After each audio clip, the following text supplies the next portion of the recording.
In this second tutorial, we're going to look at a technique called frame removal. It's personally one of my favourites, as it's a very quick and easy way to make a blow or a move have maximum impact. Let's have a look at the shot we're going to use.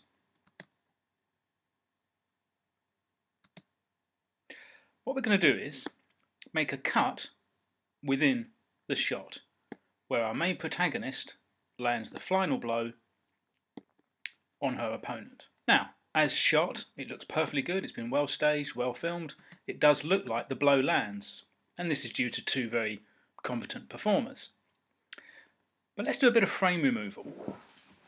If we look at the second example, I'm going to go through it slowly, and as you can see, in the shot, I've made an edit about here. Now, what I've done is I've removed 2 frames from this edited portion here.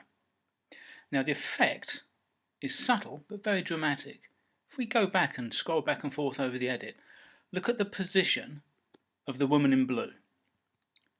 She actually goes from a slightly crouching forward position to immediately standing up after the blows happened.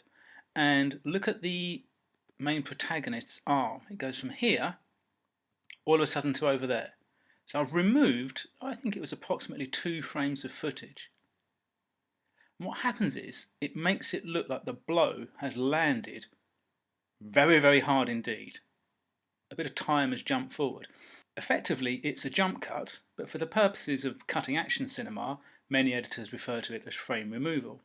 So we didn't remove any frames from this portion. We did, however, go to the start of this portion and we removed about 2 frames. Let's go back at it and have a look at the impact of the blow. Well, I really felt that. I think there's quite a difference there. Now, as I've said in the first tutorial, I don't really want to tell you when and where you should cut, so which elements of the footage you cut out are entirely up to you. But I can give you some options. So as an example on this one, I cut out 2 frames from the second portion. On this one I did it slightly differently. If we just go forward frame by frame and keep an eye on our main protagonist's right arm, as it pulls back, watch the way it swings towards her opponent. The arm is there, then all of a sudden I've cut out a couple of frames, it's there. So it's actually made the punch go twice as quickly. I think all in all the effect is going to be the same though as the one we showed earlier, so let's just have a look. There's a slight sort of subtle difference there. I think on this second one the punch does appear a little harder and faster. Let's have a look again.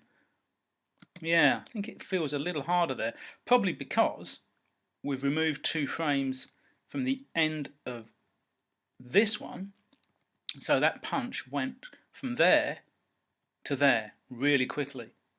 Whereas on this one we did it the other way around. The punch moved forward, as we can see here, and then when we come to the cut, we've actually removed the movement after the blow has landed.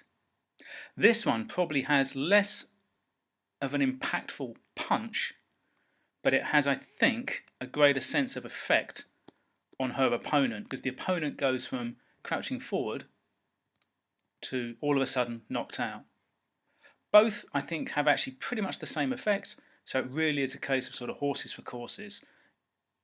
Okay, see you on the third and final tutorial.